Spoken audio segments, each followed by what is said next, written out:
Bonjour, l'intitulé de notre cours aujourd'hui portera sur le trouble post-traumatique et les troubles liés au stress. On va commencer par une introduction. La pathologie psychotraumatique, connue de longue date, a été réactualisée par les récents conflits armés, les attentats terroristes, les agressions, les catastrophes naturelles et industrielles. Les nombreuses études épidémiologiques soulignent la fréquence des états de stress aigu et l'état de stress post-traumatique. Lorsqu'une personne est confrontée à un événement grave, perturbant, intense, hors de l'ordinaire, qui a porté ou aurait porté atteinte à l'intégrité physique ou causé de graves blessures pouvant entraîner la mort, elle peut manifester des réactions physiques et ou psychologiques aiguës pendant quelques jours en réponse au stress énorme subi. Ces réactions sont considérées comme normales pendant un certain temps. Toutefois, lorsqu'elles perdurent dans le temps, elles sont considérées comme pathologiques. Le trouble de stress post-traumatique est un trouble psychiatrique qu'on pourrait décrire comme étant une réaction extrême à l'exposition à un traumatisme qui ne relève donc pas des expériences habituelles. Il dure beaucoup plus longtemps et entraîne des perturbations graves du fonctionnement habituel d'une personne, souffrances marquées, troubles relationnels, difficultés familiales et professionnelles. Notre pays a vécu plusieurs événements traumatiques, tels que la décennie noire, des actes terroristes dans les années 90, les catastrophes naturelles, les inondations de Beyrouth, le séisme de Boumerdès en 2003, ce qui a entraîné l'augmentation du nombre de personnes adultes et enfants présentant un trouble de stress post-traumatique. Sur le plan épidémiologique, la prévalence sur la vie entière en population générale du trouble de stress post-traumatique est de l'ordre de 1 à 2%. Le sexe ratio est de 2 femmes pour un homme. Les taux de troubles de stress post-traumatique sont plus élevés parmi les personnes dont la profession augmente le risque d'exposition traumatisante, par exemple militaires, policiers, pompiers, personnel médical. On arrive aux facteurs de risque. Comme c'est le cas pour la majorité des maladies mentales, les processus biologiques du trouble de stress post-traumatique ne sont pas totalement compris. On ne peut expliquer pourquoi chez des personnes qui vivent le même événement, certaines développeront le trouble de stress post-traumatique, tandis que d'autres ne ressentiront aucun symptôme. Plusieurs études ont mis en évidence certains facteurs de vulnérabilité qui peuvent prédisposer au trouble de stress post-traumatique après un événement traumatisant. On a le sexe féminin, l'exposition antérieure à des facteurs de stress tels que la maltraitance dans l'enfance, avoir été exposé précédemment à des traumatismes, les antécédents psychiatriques personnels ou bien dans la famille, les comorbidités, en particulier les troubles anxieux et dépressifs, le bas niveau socio-économique, le soutien social avant et après l'événement traumatique est un facteur protecteur. Sur le plan clinique, les symptômes dissociatifs tels que la dépersonnalisation ou la déréalisation qui surviennent pendant ou juste après l'événement traumatique sont des facteurs prévisionnels habituels de l'apparition d'un trouble de stress post-traumatique. La nature du traumatisme est également un facteur prévisionnel. En effet, les actes de violence physique, en particulier les agressions sexuelles, sont particulièrement traumatisants. En grand 4, on a les différents types d'événements traumatiques. Le DSM-5 précise les événements traumatiques à retenir.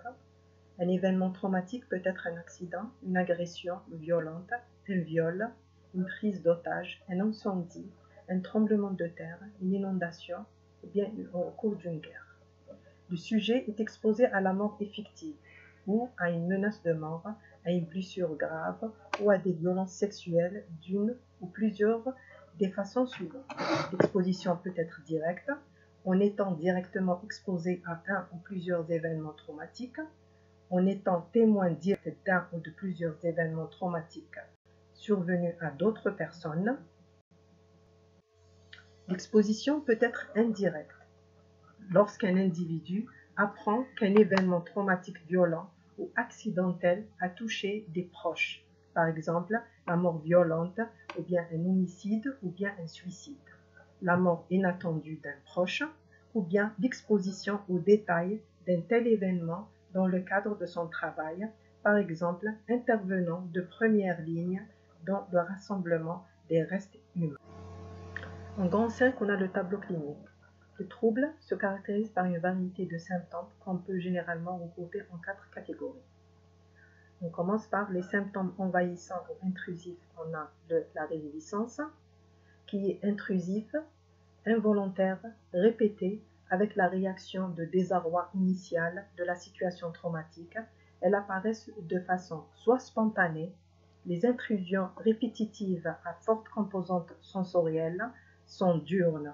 Le sujet angoissé est envahi par des images, des perceptions rappelant la situation traumatique. On a des flashbacks, le sujet agit comme si l'événement se reproduisait, son comportement variant de la stupeur sidérante à la fuite angoissée, ou bien il est guidé par des conduites automatiques rappelant les gestes effectués lors de la situation traumatique.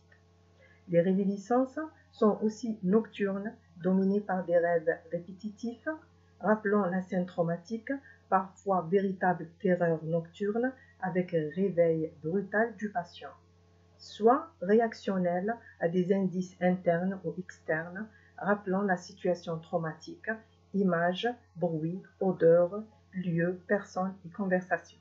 Ce syndrome de répétition est vécu dans l'angoisse, la détresse, rappelant les affects de la situation initiale, marquée par l'horreur, l'impuissance et accompagnée d'une hyperréactivité neurovégétative avec sueur, palpitations et tachycardie.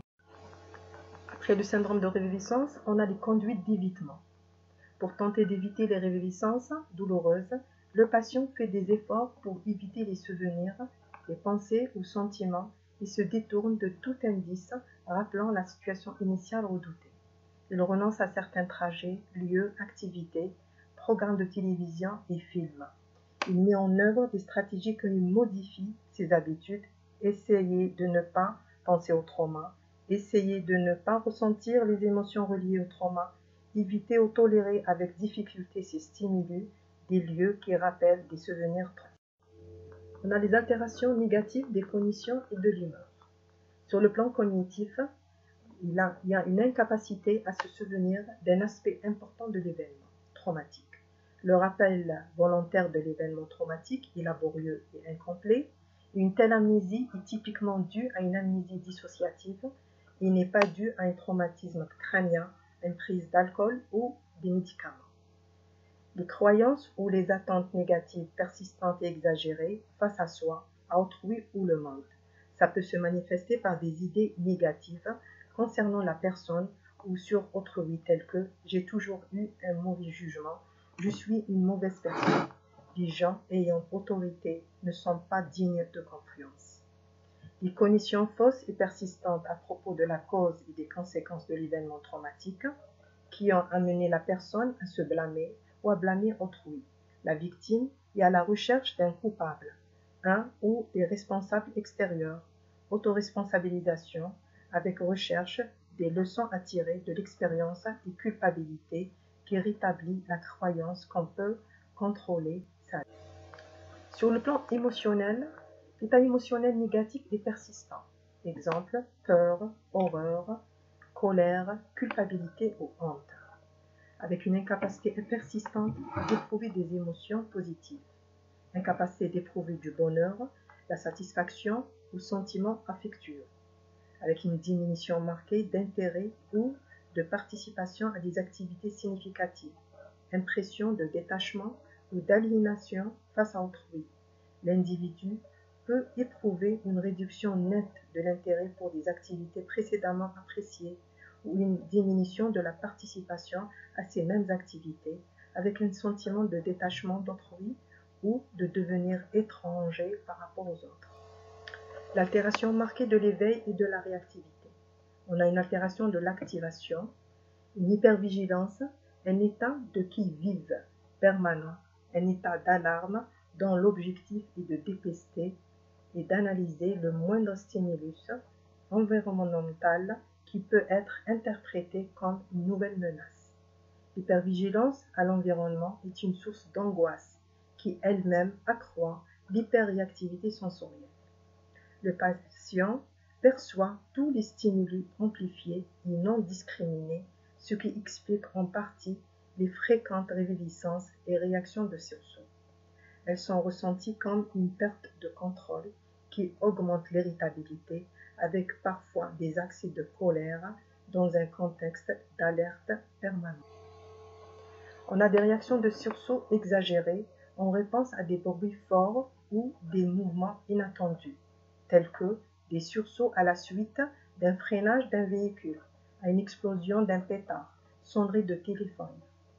Les difficultés de concentration, difficulté de se rappeler des événements quotidiens ou de suivre une conversation soutenue ou un cours pendant une période prolongée. Les difficultés d'endormissement et de maintien de sommeil. Elles sont fréquentes et peuvent être associées à des cauchemars et des préoccupations concernant sa sécurité ou à un niveau d'éveil élevé qui interfère avec la qualité du sommeil. L'altération de la réactivité avec des accès de colère, voire un comportement verbal ou physique avec peu ou pas de provocation. Crier sur autrui, commencer des bagarres, détruire des objets, ou bien des comportements donc dangereux, irréfléchis ou autodestructeurs, tels que la conduite imprudente, l'usage excessif d'alcool ou de drogue, ou des comportements d'automutilation ou suicidaires. En grand 6, on a des troubles liés à des traumatismes ou à des facteurs de stress. On a le DSM-5, la 5e édition du manuel diagnostique et statistique des troubles mentaux, publié en 2013, a créé une nouvelle catégorie, celle des troubles liés à un traumatisme ou à des facteurs de stress, qui inclut le trouble réactionnel de l'attachement, la désinhibition du contact social. Nous aborderons uniquement le trouble de stress post-traumatique. Si les symptômes durent au-delà de 1 mois, on parle de trouble de stress post-traumatique. Le trouble de stress aigu. Le trouble de stress aigu qui remplit les critères suscités et sa durée est de 3 jours à 1 mois après l'exposition au traumatisme. Au-delà de 1 mois d'évolution, on parle de trouble de stress post-traumatique. On a les troubles de l'adaptation, la présence de symptômes émotionnels ou comportementaux en réponse à un facteur de stress identifiable tels que la fin d'une relation amoureuse, les difficultés financières, par exemple. La perturbation dans le trouble de l'adaptation, elle débute dans les 3 mois qui suivent le début d'un facteur de stress et ne dure pas plus de 6 mois après la cessation du facteur de stress et de ses conséquences. En grand 7, on a l'évolution. Approximativement, la moitié des individus qui présentent un trouble de stress aigu évolueront vers un trouble de stress post-traumatique. Concernant le trouble de stress post-traumatique, la régression des symptômes est complète chez 50% des patients à 3 mois, tandis que certains individus restent symptomatiques pendant plus de 12 mois. Il peut y avoir une récurrence et une intensification des symptômes en réponse à des rappels du traumatisme original ou à de nouveaux événements traumatiques. Concernant les comorbidités, les troubles comorbides sont très fréquents chez les personnes qui souffrent d'un trouble de stress post-traumatique. La dépression est présente dans 48 à 55% des cas avec risque de passage à l'acte suicidaire. Un trouble de l'usage d'une substance, telle que drogue et alcool, est plus fréquent chez les hommes que chez les femmes. Le remaniement de la personnalité est dominé par l'irritabilité, la dépendance par rapport à l'entourage, émaillé d'exigences capricieuses et de revendications à l'autonomie. On arrive à la prise en charge. Elle repose sur 2 volets, le volet psychothérapeutique et le volet pharmacologique. Le volet psychothérapeutique, donc, est fondé sur les thérapies cognitivo-comportementales. Les techniques les plus utilisées peuvent être simultanées ou successives et associées ou non à un traitement médicamenteux. On utilise une exposition en imagination in vivo. Le patient se représente des éléments de plus en plus anxiogènes liés au traumatisme. La gestion de l'anxiété comprend des techniques de relaxation et des techniques cognitives pour lutter contre les phénomènes répétitifs d'intrusion qui induisent une charge anxieuse massive. On a aussi la désensibilisation par mouvement oculaire et reprogrammation, le MDR.